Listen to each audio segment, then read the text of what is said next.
Good morning and welcome back to part 4 of our sermon series on A Time to Be Silent.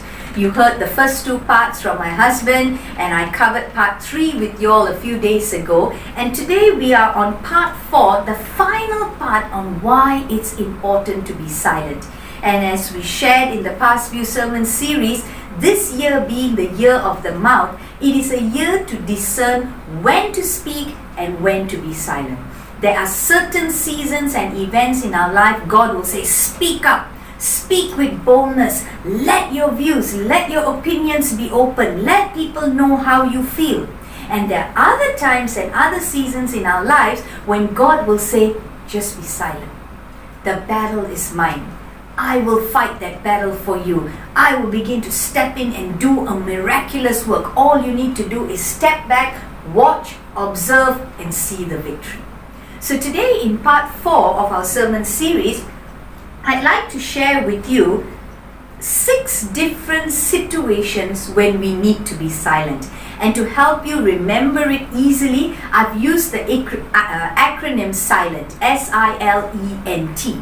So 6 different situations when God would be saying, in this situation, don't say anything. In this situation, just be quiet. In this situation, don't open your mouth. So let's quickly look at what these 6 are. The first situation when we need to be silent is when we are seeking God. When we need to seek God, when we need to know the thoughts of God, when we need to know what is God's plan, what is God's direction, rather than telling Him the whole problem and situation that you're in, which God already knows because He is the all-knowing God. He knows every intricate detail of your life. There's nothing you need to tell Him that He doesn't already know. If you need to seek God, if you need direction in life, if you need to have clarity of purpose and vision, the best thing you can do is to step into the presence of God and just be silent. You'll be amazed how God will begin to deposit things into your spirit when you just sit quietly and not say anything. I know for some of us it can be a struggle because we think in prayer is when we give our whole list to God, like, okay God, this is my list of complaints, my list of needs, my list of desires, my list of why I'm angry with this person, why I'm angry with that person, why I'm not happy with this. We think we need to give a whole list to God.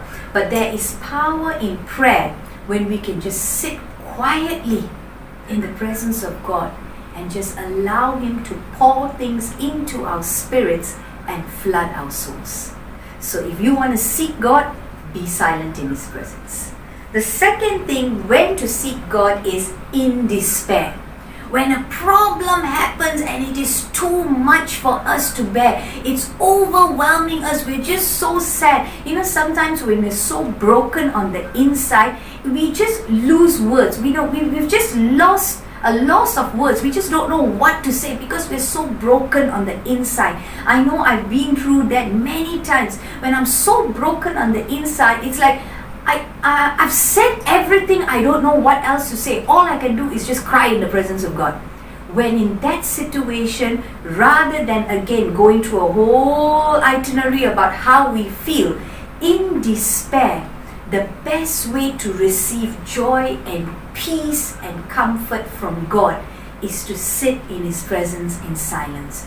Just play some soft worship music in the background. It doesn't have to be loud clapping music. You know, there's so many types of worship songs. There can be praise, declaration, yay, let's clap our hands, let's shout, let's sing, let's dance. But there's also those kind of soft, gentle worship songs.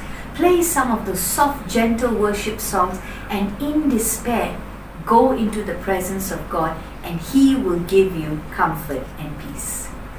The third area when we need to be silent is when we lack information. We need to make certain decisions. We don't know what's the right thing to do. We ask one friend, they say do A.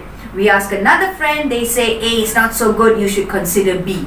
We ask a third friend, well, the way I look at it, A is okay, B is not so bad, but I think C is better. And then you go and ask a fourth person, and that person confuses you even more. So when you're super confused and you don't have information, you can't make the right decisions, be silent in the presence of God. Because God will give you an answer that is 100 times, 1,000,000 times better than A, B, C or D, because His answer will always be the best. So when you don't have enough information, who is the author and finisher of our faith? Who is the all-knowing God? Who is our Alpha and Omega, who knows everything about our lives? He will give us the best information, but what we need to do is to be silent and to listen. Because when we are silent in the presence of God, we are not speaking, our mouths are closed, but our ears and our hearts are just open to God. Let's look at the fourth. The fourth area in which we should be silent is when we are enraged. Now this is the one I feel is most difficult even for me, because sometimes when we're so angry about things, we just feel we just need to burst it all out. We just need to voice it. I am angry and I need to tell you why I'm angry. I need to tell you what I'm angry about. I'm angry about this. We just feel everything needs to come out. But sometimes when all that happens in anger, we may end up saying the wrong thing that doesn't really make the situation better. It actually makes it worse.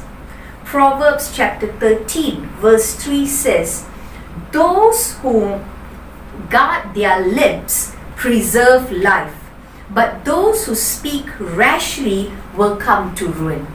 God is saying this is a season where He's going to show us situations where we need to guard our lips to preserve life and not to speak rashly. To speak rashly means to speak without thinking, to speak without giving it a thought. It's just like whatever comes to my mind, it just comes out. And normally when we are enraged and we are angry, that's what happens. Our brain doesn't function, our thoughts don't function, whatever is in our mouth just decides to come out. And that in Proverbs chapter 13 says it can bring ruin. So let's be careful not to speak but to be silent when we are enraged, when we are angry. Let's look at another two. N. When should we be silent? We need to be silent when we need wisdom. Wisdom, the greatest part of wisdom comes from God, not from man. You can have the most learned person with a PhD, with a doctorate. He can have high standings. He can have 40, 50 years of experience. He can tell you, been there, done that, I have all the experience in the world. You can talk to the best learned person ever, but their wisdom will never ever come close to the wisdom of God. The best place to seek wisdom, true and right wisdom that is pleasing to God and glorify Him, is to receive it from Him. And the best way we can receive that wisdom is when we close our mouths and stop giving God opinions and not telling God how things should be done, but to just keep silent and tell God, my ears are open, Lord. Pour wisdom and understanding into me. That's why Solomon asked for that. He didn't ask for riches, he didn't ask for gold, he didn't ask for money, he didn't ask for fame. He just asked for wisdom and understanding. And that transformed his life forever. We can have the same type of wisdom in everything we're facing in our life. The minute you come to a crossroad, all you got to do is run into your war room, go sit in the presence of God and just be silent. And He will pour wisdom into you. My final point for today, and the acronym SILENT. When to be silent. T is to avoid sinning.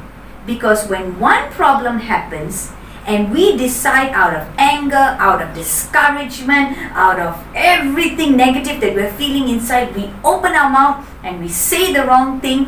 One problem becomes two, two problems becomes three, three becomes four and five and six. And at the end of it, you may end up doing things that is worse off than what the original problem was. Because it may end up leading you to sin.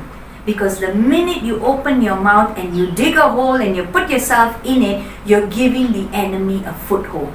And the minute the enemy has you on a hook, he will just keep pulling you and pulling you and pulling you away from the presence of God. I'm going to read this verse from Proverbs chapter 21 verse 33 before I close. And it says, whoever keeps his mouth and tongue keeps it from trouble. Whoever is able to keep his mouth and tongue keeps himself from trouble. When we know how to put a guard on our mouth and we know how to put a guard on our tongue, it will keep us from trouble, because the enemy is just waiting to throw you into a situation that you will probably turn on and says, you see, God, you didn't turn up, you didn't help me, because of you my problem is worse. When in actual fact it wasn't because of God, it was because of our mouths. So I pray you have been blessed in this 4-part series on when we should be silenced, because once again, to remind you, silence is never a sign of weakness. Silence has power. Silence can bring miracles and renewal in your life. And I pray even as you've heard this 4-part series, you've been blessed and you will know when to speak and when to be silent. God bless you and have a good week.